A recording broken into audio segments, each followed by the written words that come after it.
हमारी आज की चर्चा का विषय है 4 विशेष ईश्वरीय ख्वाब, यानी वो सपने जो किसी महिला के जीवन में एक खास कृपा और सही मार्गदर्शन का बहुत बड़ा इशारा देते हैं। तो चलिए, बिना किसी देरी के सीधे इस चर्चा की शुरुआत करते हैं और इन अद्भुत संदेशों के गहरे अर्थ को डिकोड करते हैं। आगे बढ़ने से पहले एक नजर डालते हैं कि आज हम क्या-क्या कवर करने वाले हैं।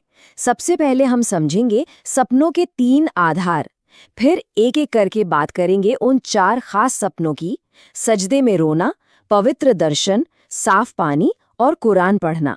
और आखिर में जानेंगे कि इन पैगामों पर हमें अमल कैसे करना चाहिए। तो चलिए, सबसे पहले बात करते हैं हमारे पहले सेक्शन की, सपनों के 3 आधार। अब देखिए, ये तो हम सब मानते हैं कि नींद में आने वाला हर सपना एक जैसा नहीं होता, है ना?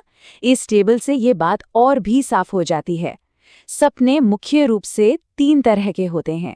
पहले हैं शैतानी ख्वाब, जो नेगेटिविटी और गुनाहों से जुड़े होते हैं। दूसरे हैं नफसानी, जो दिन भर की हमारी टेंशन और दुनियावी ख्यालों का ही रिफ्लेक्शन होते हैं। लेकिन इन सब से बिल्कुल अलग और बहुत ही खास होते हैं रहमानी ख्वाब। ये वो दुर्लभ और ईश्वरीय सपने हैं जो अक्सर फजर के वक्त साफ दिल वालों को आते हैं। जरा इस ऐतिहासिक और पैगंबरी कथन पर गौर कीजिए। सच्चा ख्वाब नबूवत का 46वां हिस्सा होता है। ये बात अपने आप में कितनी गहरी है।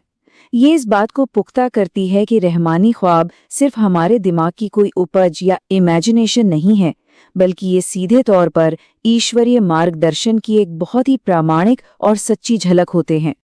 यहीं पर पैगंबर यूसुफ और उनके पिता की कहानी से हमें एक बहुत ही महत्वपूर्ण ऐतिहासिक सबक मिलता है।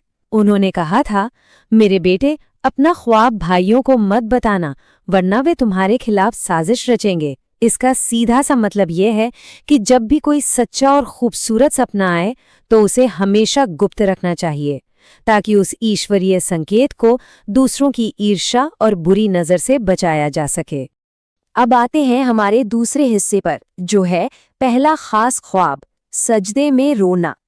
सोचिए, अगर सपने में कोई महिला खुद को सजदे की हालत में, यानी ईश्वर के सामने पूरी तरह से सरेंडर करते हुए रोते और माफ़ी मांगते हुए देखे, तो ये कोई मामूली बात नहीं है। ये आध्यात्मिक समर्पण का एक बहुत ही पावरफुल नज़ारा है। ये इस बात का प्रतीक है कि आत्मा पूरी तरह से झुक चुकी है। इस सपने के मायने वाकई में जीवन बदल देने वाले हैं।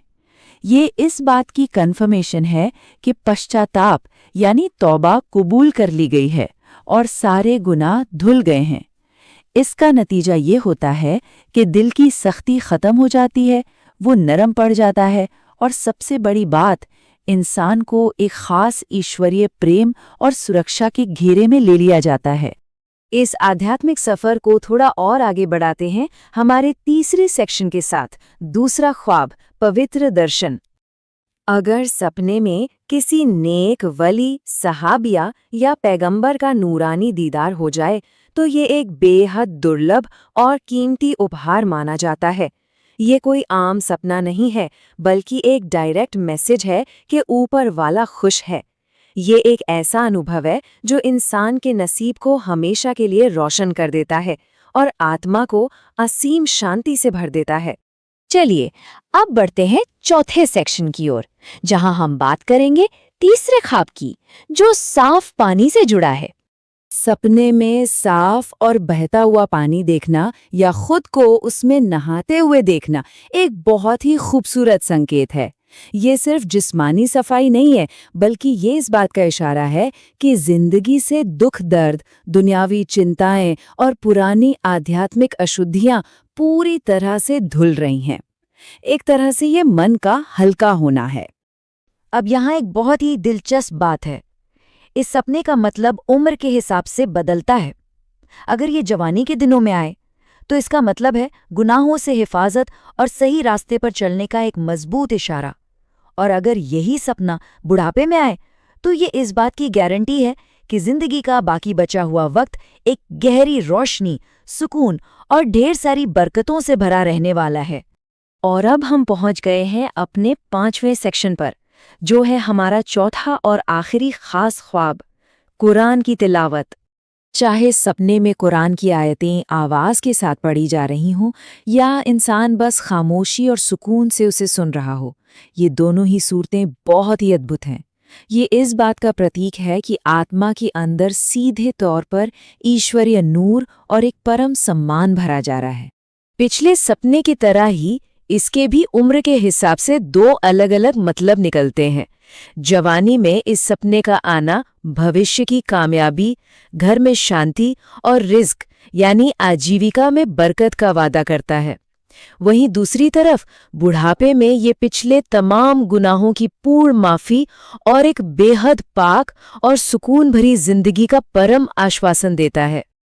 अब आखिरी सेक्शन की बात करते हैं, इन पैगामों पर कैसे अमल करें। देखिए, सिर्फ इन सपनों का मतलब समझ लेना ही काफी नहीं है। स्रोत सामग्री बिल्कुल साफ साफ बताती है कि जागने के बाद हमें क्या करना चाहिए। सबसे पहले अल्लाह का शुक्र अदा करने के लिए सजदाए शुक्र करें। दूसरा, दूसरों की ईर्ष्या और हसद से बचने के लिए सपने को पूरी तरह से राज रखें। और तीसरा, सच्ची तौबा करें और रात की इबादत बढ़ा दें। ये कदम उन अपार आशीर्वादों को महफूज रखने के लिए बहुत जरूरी हैं। जरा इस बात पर गौर करें, जब अल्लाह किसी बंदे से मोहब्बत करता है तो जिब्रील को हुक्म देता है और उस बंदे की मोहब्बत जमीन वालों के दिलों में डाल दी जाती है। ये गहरी बात बहुत ही खूबसूरती से समझाती है कि क्यों इन सच्चे सपनों को देखने वाला इंसान असल जिंदगी में भी लोगों का इतना प्यार और सम्मान हासिल करता है। सारा कनेक्शन यहीं से जुड़ा है। तो ये सब जानने के बाद एक सवाल तो मन में आता ही है, अगर रात के ये ईश्वरीय ख्वाब हमारे साफ दिल और इबादत का ही नतीजा है, तो आज दिन के उजाले में हम ऐसा कौन सा छोटा और नेक काम कर सकते हैं जो हमारी नींद के खामोश घंटों को उस ईश्वरीय रोशनी से भर दे। इस विचार के साथ हमारे आज के इस एक्सप्लेनर में शामिल होने के लिए बहुत बहुत शुक्रिया। उम्मीद है इस चर्चा से आपको इस आध्यात्मिक विषय को और गहराई से समझने में मदद मिली होगी।